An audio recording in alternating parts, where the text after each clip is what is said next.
রাজধানী সহ সারা দেশে অবৈধ হাসপাতাল ও ক্লিনিকের বিরুদ্ধে অভিযান চালানোর ঘোষণা দিয়েছে স্বাস্থ্য অধিদপ্তর।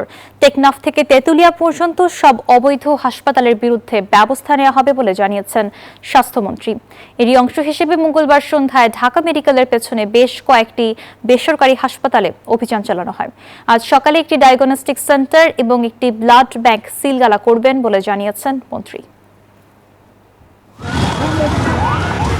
মঙ্গলবার সন্ধ্যায় রাজধানীর বেশ কটি বেসরকারি হাসপাতালে অভিযান চালায় স্বাস্থ্য অধিদপ্তর। অভিযানে নেতৃত্ব দেন স্বাস্থ্যমন্ত্রী নিজেই।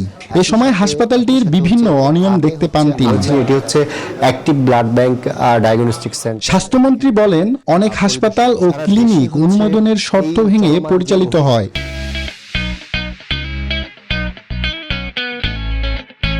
এবং বিভিন্ন অনিয়মের মাধ্যমে রোগীদের সঙ্গে প্রতারণা করে আসছে। এখানে তো কোনো পরিবেশই নেই, নিয়ম আর কি দেখবো, পরিবেশই তো নেই একটা হসপিটালে।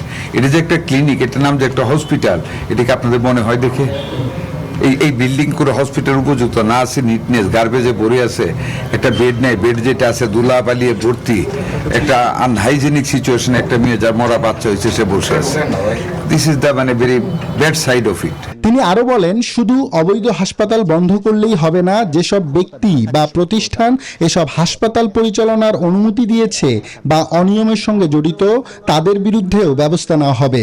স্বাস্থ্য খাতে শৃঙ্খলা ফেরাতে সারা দেশে ধারাবাহিক অভিযান পরিচালনা করা হবে বলেও জানান তিনি। আমাদের রোগীরা এভাবে ব্যবহৃত হবে বা এরকম মিসম্যানেজমেন্ট একটা হসপিটালে এসে তারা থাইকা জীবন ঝুঁকির মধ্যে ফেলে দিবে, এটার বিরুদ্ধে আমাদের কি করলে অবস্থাটা উন্নতি করা যায়, ইনশাল্লাহ আমরা সেগুলি করার জন্য ওই সৎ উদ্দেশ্যটা সামনে রেখেই কিন্তু আমরা ভিজিটগুলি করতেছি। স্বাস্থ্য অধিদপ্তর জানিয়েছে, অভিযানের মাধ্যমে স্বাস্থ্যসেবার মান ও রোগীদের নিরাপত্তা নিশ্চিত করাই সরকারের লক্ষ্য। 8টা ক্লিনিক আমরা ভিজিট করেছি, ওইখানে তার মধ্যে 2টা বন্ধ করা হয়েছে, 3টা বন্ধ করা হয়েছে, বাকিগুলিকে রিকমেন্ড করা হয়েছে কি ডেভেলপমেন্ট করতে হবে। আব্দুল্লাহ মামুন, নিউজ 24, ঢাকা।